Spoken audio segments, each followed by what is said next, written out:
I think over the years as a student, I've had the fortunate pleasure of being a resident advisor, an orientation leader. I worked as an assistant hall director. I worked as a hall director in the previous life prior to leaving Ferris. And I've had a lot of great mentors along the way, such as Jenna Hurley, who was the former Dean of Students, Director of Housing.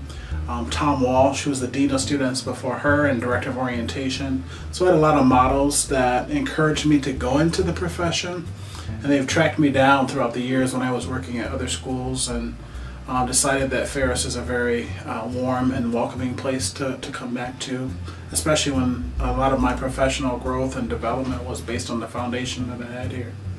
Kind of showed up as an opportunity because my original career path was to eventually become a director of residence life and eventually pursue my PhD in college student development, where I have a passion for working with college students.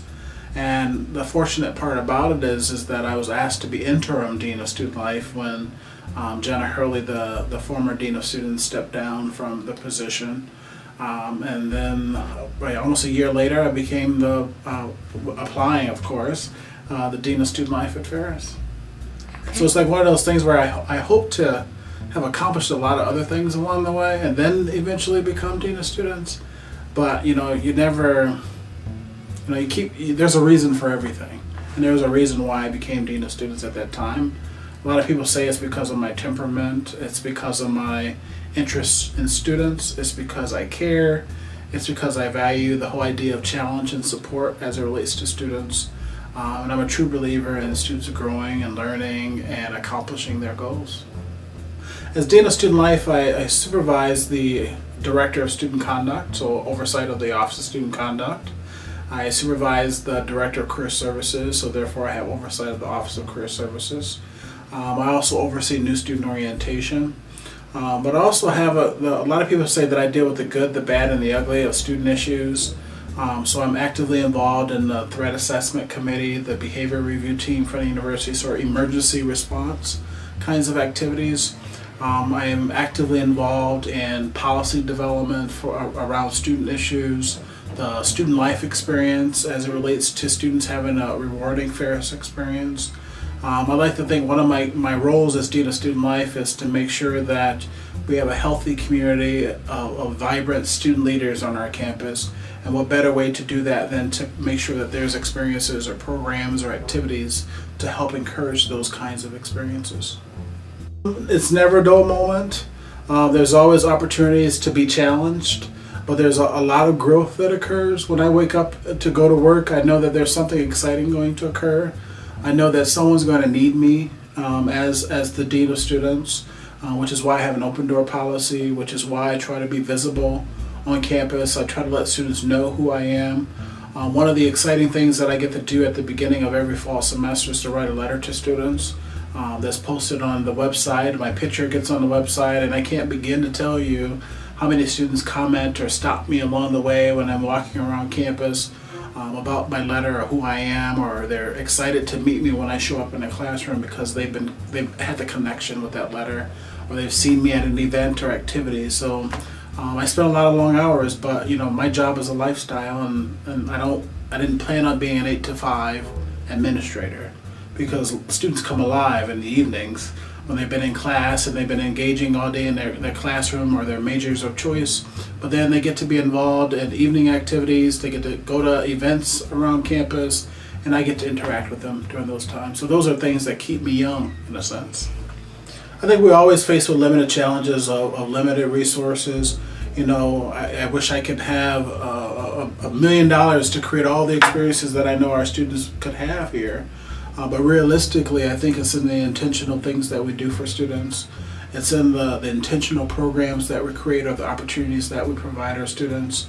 There's examples where I know that we focus on the whole student. I know that as a part of focusing on the whole student, spirituality is important.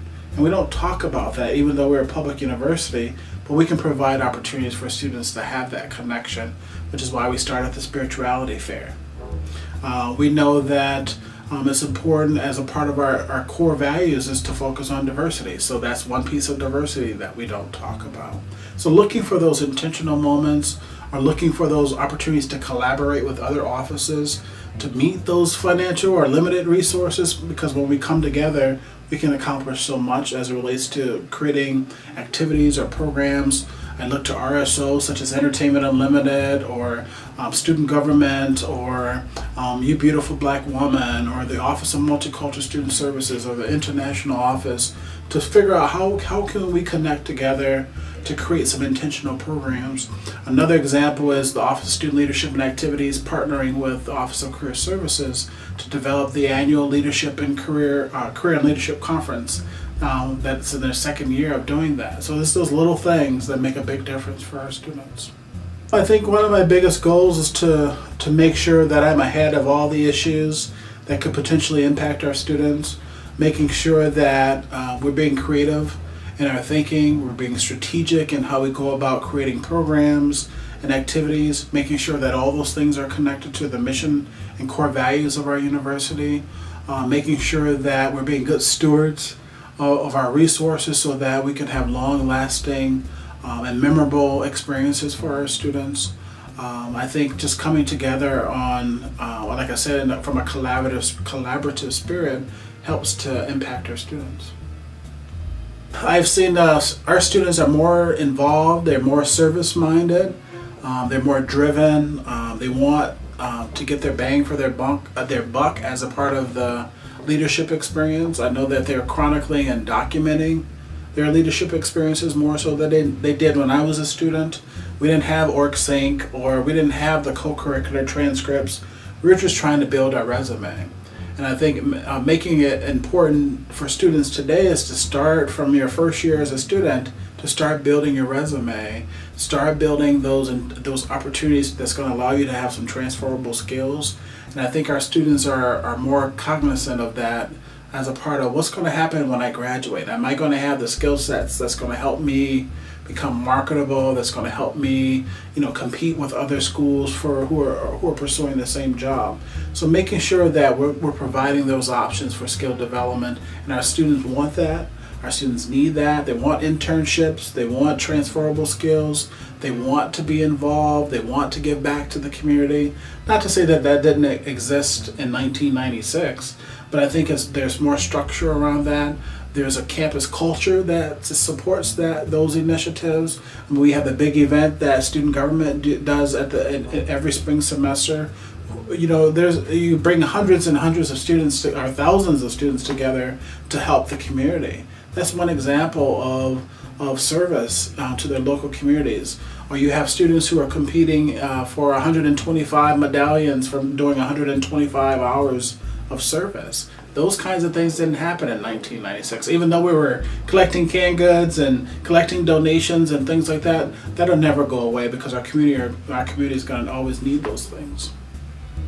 I think the biggest role is to be the advocate for our students. I know that, I always tell students that I want you to succeed. I'm going to be your biggest cheerleader. I'm going to be that biggest coach for you. I'm going to be that person that's going to help to retain you here as a student, to help point you in the right direction or to refer you to the support services that you may need. We have a lot of complicated issues that are impacting our students, and we have to always make sure that we have resources available, make sure that we have a safe campus community, and that we're partnering as a campus to make sure that we're welcoming and inclusive to visitors, to students who attend here, making sure that we're thinking outside the box and creatively as it relates to diversity and education and awareness, making sure that we're partnering with academic affairs and student affairs and other divisions on campus, because it's about the student. If the students weren't here, we wouldn't have our jobs.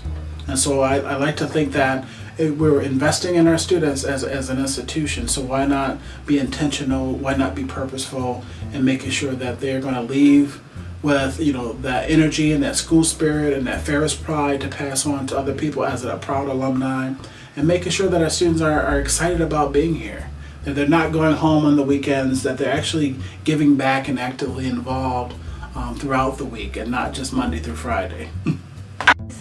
Oh, and I've had the pleasure of working at a few other universities prior to coming back. And I think one of the reasons that what I love about Ferris and the students is that our students are not the typical student. We're not the typical liberal arts student. We're not the typical technical polytechnic student. We're a combination of all those things. We're students who are career oriented. We have students who are driven in specific careers, like pharmacy and graphic design and construction management and heavy equipment technology, optometry. So we have a lot of career oriented kinds of programs. So that creates a unique student for us. So that therefore a lot of the activities and events that we have are to help develop our students socially. It's meant to help give our students the communication or the diverse experiences, because this is going to help make them even more well-rounded. So I think our students have become over the years even more well-rounded. They're competitive when they're competing for jobs. They're meeting the needs of employers when they're graduating. I can begin to tell you the long list of students that I know who are doing very well because of their Ferris experience. And I just happen to be one of those people too. I would have never thought that in a million years that I would start school here in 3 hours north of Detroit, Michigan, and pursue a degree and have some of the most rewarding experiences that have a lot to do with who I am as a professional today. And then to be called back from some of those people that supported me as a student to come back and contribute or give back to the Ferris community. And I get to do that every day as Dean of Students. The biggest advice that I would give is to take care of yourself. There's a lot of stress that goes on with, pursuing a degree, transitioning to college. It could be a fun ride or it could be the most challenging ride of your life. Why not make it fun? Why not make it, a positive experience? Why not make this the most memorable experience of your career? Because you only get to do this once as an undergraduate. So why not get involved? Why not meet new people? Why not expand your horizons by connecting with someone that you're not used to connecting with, someone that you're not familiar with from where you grew up? Because some of these people may be the people that you may interact with in whatever your chosen profession is. There are 200 plus organizations to get involved. That's really important. We talk about working in teams and being inclusive. Why not practice some of those things? You're getting a dynamic and rewarding in-class experience. Why not match the out-of-class experience with that so you're even more well-rounded as a student? So when you're walking across the stage and you finally completed your Ferris experience, that you can look back and say, that was an amazing ride. And now you get to reap the benefits of your efforts because you have jobs lined up for you. You've had amazing internship opportunities, and now you get to pass the message on to someone else who's looking to better themselves or to improve their education or to improve their lives. You get to pass that torch to someone else. And you get to share that Bulldog spirit and Ferris pride with an elementary school student because you're volunteering at their soccer games or because you're giving back in the community where you live or where you end up. You get to share the Ferris experience. You get to promote what Ferris was all about and how Ferris impacted your life. I had a mentor that says you have to testify your Ferris experience. You have to get out and share that and talk about how Ferris has impacted your life. And I think that makes us even more well-rounded and Ferris an even richer experience.